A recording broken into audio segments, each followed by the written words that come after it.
Bonjour Jean-Pierre Raffarin. Bonjour à tous. Vous avez vu ce qui se passe en Syrie, une cinquantaine de tués, des missiles tirés dans le nord du pays, un hôpital de MSF détruit. À qui la faute, Jean-Pierre Raffarin? Bachar el-Assad, les Russes? Écoutez, c'est une tragédie qui continue jour après jour. Tout ceci nous annonce rien de bon, puisqu'à la fois la situation en Syrie et encore en Irak est extraordinairement dramatique, que tout ceci va conduire à de nouveaux réfugiés, que la douleur est présente partout et que c'est un drame humanitaire majeur. Je pense que la solution politique reste ce qui doit être la ligne, et notamment la ligne de la diplomatie française. De mon point de vue, il faut rééquilibrer notre diplomatie entre le pôle américain et le pôle russe. Il faut pouvoir parler avec Poutine, il faut pouvoir essayer de convaincre Poutine d'avoir une attitude plus claire, plus engagée directement contre Daesh, et non pas simplement cette logique-là aujourd'hui, qui est une logique autant pro-Bachar qu'anti-Daesh. Parce que la guerre contre Daesh, censée mettre un terme aux attentats en France, ne peut pas tout justifier. On a entendu les propos du nouveau ministre des Affaires étrangères, M. Jean-Marc Ayrault. À part l'indignation, que peut faire la France concrètement? Est-ce qu'elle peut peser? Est-ce qu'elle pèse encore? C'est pas par la guerre qu'on résout ce type de problème. On l'a bien vu avec la terrible question en 2003 de l'Irak, avec le refus de Jacques Chirac de s'engager dans cette guerre. Il est clair que nous devons combattre aujourd'hui Daesh, mais que nous devons aussi trouver une solution politique, et trouver une solution politique, c'est-à-dire une transition. Et ça ne peut se faire que par le dialogue. Et on peut être très inquiet de voir aujourd'hui la tension monter entre la Russie et la Turquie de manière dangereuse, la tension monter de manière dangereuse entre l'Iran et l'Arabie Saoudite. Donc non seulement il y a là un drame humanitaire, mais derrière il y a la potentialité d'un élargissement du conflit extrêmement grave. Donc le plus vite possible, le retour à la diplomatie. Et de ce point de vue-là, il faut faire attention que la diplomatie française n'apparaisse pas comme trop alignée sur celle des États-Unis, pour pouvoir garder un contact avec la Russie qui soit un contact équilibré pour faire bouger la Russie. Alors pendant ce temps, Jean-Pierre Raffarin, la vie politique nationale continue. Vous avez apporté, on le sait, votre soutien à Alain Juppé pour la primaire des Républicains. Est-ce que c'est l'union sacrée des Chiraciens contre Nicolas Sarkozy? C'est un peu l'histoire qui continue. C'est pas contre, très franchement. Il y a une éthique de la primaire. Et on va choisir.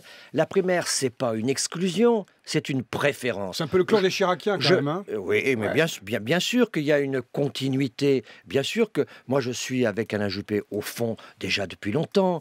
On a été ensemble députés européens. On est de la même région, la Grande-Aquitaine. On a été avec le président Chirac, ses premiers ministres. Donc il y a une continuité, une forme de logique. Mais dans cette primaire, il s'agit d'exprimer une préférence. Je respecte Nicolas Sarkozy, je préfère Alain Juppé. Et donc, je ne veux pas aller dans cette campagne comme on va en guerre. Je veux une campagne de sagesse, une campagne de proposition, et où les pros domineront les antis. Vous dites « je respecte Nicolas Sarkozy », mais vous dites également de lui qu'il est un peu trop... pardon pour le néologisme, un peu trop clivant. Vous avez déclaré à la Nouvelle République et à Centre Presse, en évoquant une course aux extrêmes d'un Donald Trump dans la campagne américaine. Sarkozy, Trump, même combat, Jean-Pierre Raffarin? Non, pas du tout, pas du tout. Non, pas du tout. Non, il n'y a pas de parallèle. Non, ça, je dément complètement. Je ne sais pas d'où vient cette interprétation, mais je n'ai jamais dit ça. Non, absolument pas. Parce que nous lisons vos interviews. Non, mais même dans relisez-le, je dis pas du tout ça. Je dis que je suis très inquiet de voir l'évolution de la démocratie américaine, c'est clair, et je dis que c'est pour ça que je souhaite qu'il y ait de la tempérance dans la société, mais je ne fais pas un parallèle entre Sarkozy et Trump. Non, ne disions pas des choses inexactes. Il est clivant, Sarkozy? Je pense qu'il y a chez Nicolas Sarkozy une ligne stratégique qui est la mobilisation de son camp, c'est-à-dire l'identification de son camp, et donc le clivage, de manière à ce que son camp soit le plus large possible. C'est une stratégie. On l'a vu en 2012, ça reste sa stratégie. Je pense qu'il y a une autre stratégie, qui est celle d'une logique de rassemblement. Moi, je suis une personnalité politique plus tempérée, plus modérée, plus centriste, du centre-droit. Ouais. Et donc, il y a là une ligne qui est une ligne différente, mais c'est une ligne qui n'est pas aujourd'hui comparable, je parle de la ligne de Nicolas Sarkozy, à ce que propose M. Trump aujourd'hui aux États-Unis. Et quand vous dites dans la même interview, en parlant d'Alain Juppé, il est clair qu'Alain Juppé n'est pas agité. Là non plus, vous ne faites pas référence à Nicolas Sarkozy. Il est clair que Nicolas Sarkozy a une forme d'énergie qui fait que chez lui, le mouvement est l'oxygène quotidien. Mais sur le fond des choses, moi je suis en faveur d'une profonde réforme de la société française. La gravité, on vient de parler de la Syrie, mais on peut parler aujourd'hui du chômage qui ne cesse d'augmenter, que nous avons plus de 600 000 chômeurs depuis qu'Hollande est là, et l'Allemagne en a moins 400 000, et la Royaume-Uni en a moins 800 000.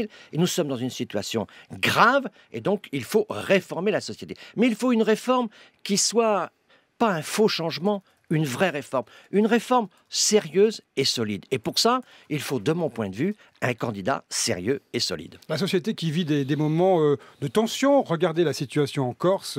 3 jours d'affrontements entre les supporters et les forces de l'ordre depuis le Reims-Bastia, le match de foot de Ligue 1 samedi. Jean-Guy Talamoni dénonce un racisme anti-corse, Jean-Pierre Raffarin, notamment de la part de policiers. Des faits de cette gravité ne pourront rester sans réaction de la part des autorités corses, a-t-il dit, lesquelles ne manqueront pas de demander des comptes à l'administration française. Quel commentaire faites-vous sur ces déclarations du numéro 2 de la politique en Corse aujourd'hui ? Il aurait pu se contenter de dire l'administration, tout court. L'administration du pays, par exemple, il aurait pu dire. Mais je ne suis pas pour qu'on oppose, évidemment, la Corse et la France. Ce que je dois vous dire, c'est que même si je suis quelqu'un de tempéré, quelqu'un de modéré, je suis quelqu'un qui respecte profondément l'état de droit. D'ailleurs, plus on est libéral, d'une certaine manière, plus on fait confiance au droit pour que dans la société, il y ait de l'ordre. Il faut de l'ordre dans une société. Et cet ordre, il est défini comment ? Par un état de droit. Il n'est pas acceptable qu'en Corse, on bafoue l'état de droit. Et donc, je demande aux autorités de la République de faire respecter l'état de droit. On peut être tempéré, mais d'une grande fermeté. Vous évoquez l'autorité, la fermeté, l'état de droit. Regardez le discours politique comme il se droitise également. Revenons à Nicolas Sarkozy, qui a dit récemment en direction des électeurs du Front National « J'irai vous chercher ». Il l'a dit il y a quelques jours.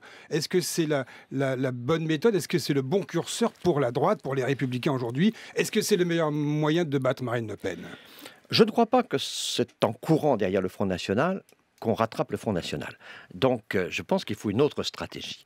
Mais je comprends que, naturellement, quand vous faites une campagne électorale, vous cherchez à accueillir à vous des gens qui, avant, votaient autre chose. Et il y a des gens qui ont voté Hollande qui doivent voter pour le centre-droit aux prochaines élections. Donc, ça a marché en 2006-2007, ça a marché. Je ne crois pas qu'on puisse aujourd'hui continuer à développer une forme de politique qui est une politique verbale, brutale, d'incantation, de matador. Il faut aujourd'hui donner à la politique du Front National, sur le discours Front National, je parle.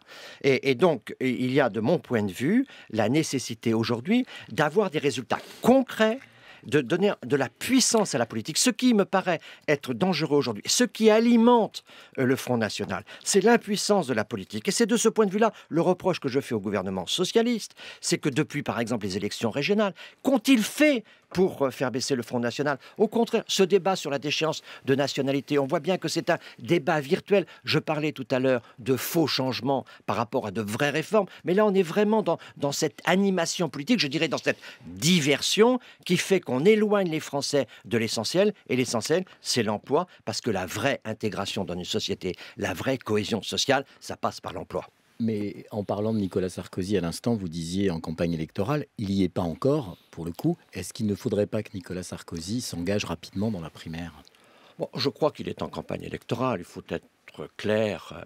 Pour le moment, il est en situation où il a encore un rôle d'arbitre en tant que président parce qu'il faut finaliser l'organisation des primaires. Donc, je comprends qu'aujourd'hui, il se mette dans cette situation d'arbitre, mais forcément, tout cela n'aura qu'un temps. Il y a un moment où on ne pourra pas être et arbitre et joueur. Mais c'est vrai que quand on fait un livre, quand on fait des grandes émissions de télévision et quand on est présent comme il est sur le terrain, ça ressemble à une campagne électorale. Donc il y a un moment où il faudra en tenir compte dans le parti. Ça, c'est à voir, ça dépendra beaucoup de la mise en place de la primaire. Ce qui est très important pour nous, c'est de réussir la primaire. Et c'est pas évident. Et c'est pour ça que je dis à tous ceux qui nous écoutent aujourd'hui que s'ils veulent participer au choix du candidat du centre et de la droite, mais peut-être choisir le président de la République, parce que dans l'état où est la gauche, il est fort probable que c'est de la primaire c'est une petite annonce un peu pub, qui sera... Mais il ne faut pas hésiter, parce que si on veut faire 4 millions de plus la base sera élargie de cette primaire... que le primaire de gauche.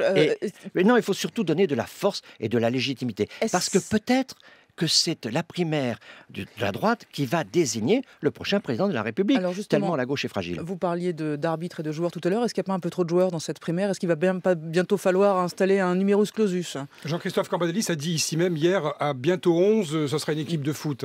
Oui, ça c'est l'hôpital gouvernemental qui se moque du football. Je pense que si on regarde bien dans la majorité, les Bleus sont plutôt à l'âme. Donc franchement, écoutez, regardez ça, Madame Taubira, Madame Pellerin, on pleure dans tous les coins dans cette majorité. Donc non, il faut quand même rester. Il est important d'avoir beaucoup de candidats à la primaire. Pourquoi? Parce que ça élargit l'offre. Et plus l'offre sera élargie, plus il y aura de participation. Et si on veut atteindre un score très important de participation pour donner de la légitimité aux candidats qui sortira de cette primaire, il faut qu'il y ait beaucoup d'acteurs qui mobilisent les électeurs pour qu'ils soient nombreux à participer. Donc moi, je ne vois pas d'inconvénient à ce que l'offre soit élargie. Plus l'offre est importante, plus ça veut dire que le parti est éclaté quand même. Non, parce qu'il y a 2 tours. Le parti se rassemblera au second tour. Mais au départ, il faut faire venir des électeurs. S'il n'y a que 200 000 électeurs, c'est les électeurs du Parti républicain, qui s'appellent aujourd'hui les Républicains. C'est un parti politique. Mais au-delà de ça, c'est tous les Républicains qui devront participer. Donc il faut passer de 250 000 adhérents à 4 millions de votants. Donc il faut qu'il y ait des gens du centre, des gens de droite, des gens des indépendants. François Bayrou vienne se frotter un peu aux candidats les Républicains aussi, une sorte de primaire un peu élargie au centre.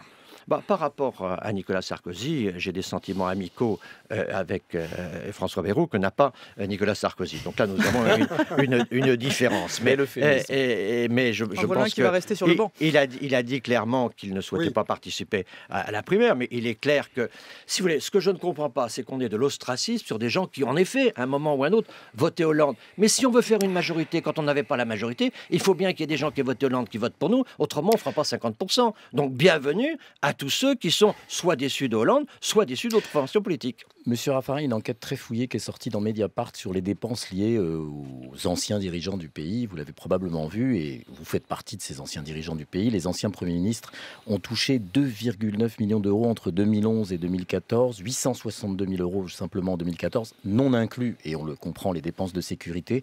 Est-ce que vous ne pensez pas que ça fait partie aussi d'un climat, ces dépenses, que les Français sont de moins en moins nombreux à avoir envie d'accepter ? Probablement, mais vous ne devriez pas avoir des sommes assez globales comme ça. Parce que je peux préciser si vous voulez. Mais je vais le faire, parce qu'on parle de choses qui sont assez précises. Parce que vous prenez les salaires et les charges d'une secrétaire, par exemple. Est-ce que quelqu'un qui a été président de la République, qui a des milliers de courriers, n'a pas besoin d'une secrétaire? Donc ça, c'est une question. Vous êtes sénateur, vous avez déjà... Parce que je suis engagé dans la vie politique, et donc j'ai en effet des questions de sécurité, mais je me suis occupé de dossiers comme sur l'Algérie, je suis président de la commission des Affaires étrangères. Donc si la sécurité n'était pas assumée par cette fonction-là, elle serait assumée par une autre. Parce qu'on a un certain nombre de sujets. Donc il faut parler de choses qui sont précises. Et donc là, moi, je parle, il y a des collaborateurs. Alors on donne cette somme, c'est pas de l'argent que l'on reçoit. Non, mais on parle de chauffeurs, on parle de voitures, on parle de tout ça. On parle d'un... Qu'est-ce que c'est pour un Premier ministre? C'est une secrétaire, c'est une voiture, un chauffeur, et c'est la sécurité. Et la sécurité qui est liée, qui est différente, suivant à l'exposition des gens. Parce qu'il y a des gens qui sont plus exposés les uns que les autres. Et donc tout ça peut être discuté. Moi, je ne vois pas du tout d'inconvénient à ce qu'on discute tout ça. Mais je crois que, vous savez, il y a des personnalités qui ont une forte notoriété. Et quand on a une notoriété, quand on est reconnu dans un train, quand on est reconnu dans une foule, il y a des gens qui viennent spontanément vers vous. Et donc, vous avez des mouvements d'opinion qui font qu'à un moment ou à un autre, vous pouvez avoir besoin de sécurité. Parce que notamment, pour ce qui est les plus agités dans la société, mais qui ne sont pas toujours d'ailleurs des gens méchants ou mal intentionnés, mais qui sont quelquefois aussi des gens qui ont des pathologies, qui reconnaissent une personnalité et qui à ce moment-là ont quelque chose de physiquement menaçant. Et donc il y a des protections, mais ça, moi je suis tout à fait prêt à ce qu'on les revoie. En effet, moi je suis toujours dans la... Oui, mais enfin, ils sont dans les chiffres que vous citez. Mais on a déjà dépassé l'heure, monsieur Raffarin. Juste en un mot, est-ce qu'on peut dire comme ça, oui, c'est vrai, un ancien Premier ministre n'a plus besoin de voiture de fonction, par exemple. Donc on se dit qu'on enlève enlève tout ça des charges de l'État. Ben, Plus de voiture fonction, plus de chauffeur. Je pense que ça dépend ce qu'il fait. C'est pas, ça dépend ce qu'il fait. Ça dépend des responsabilités qu'il assume. Et donc, s'il est exposé, s'il a des responsabilités, pourquoi pas? S'il n'en a pas, ça se discute. Donc, je pense que ce sont des sujets qui sont très importants, mais il faut les discuter. Mais ça ne me paraît pas être un sujet de clivage. Moi, je suis tout à fait pour qu'on fasse des économies. Je suis prêt à regarder les choses très clairement. Et celui qui n'a pas besoin de sécurité, qui n'a pas besoin de sécurité. Mais celui qui a besoin de sécurité, il faut qu'il ait de la sécurité. Voilà, en voiture ou pas. Merci beaucoup.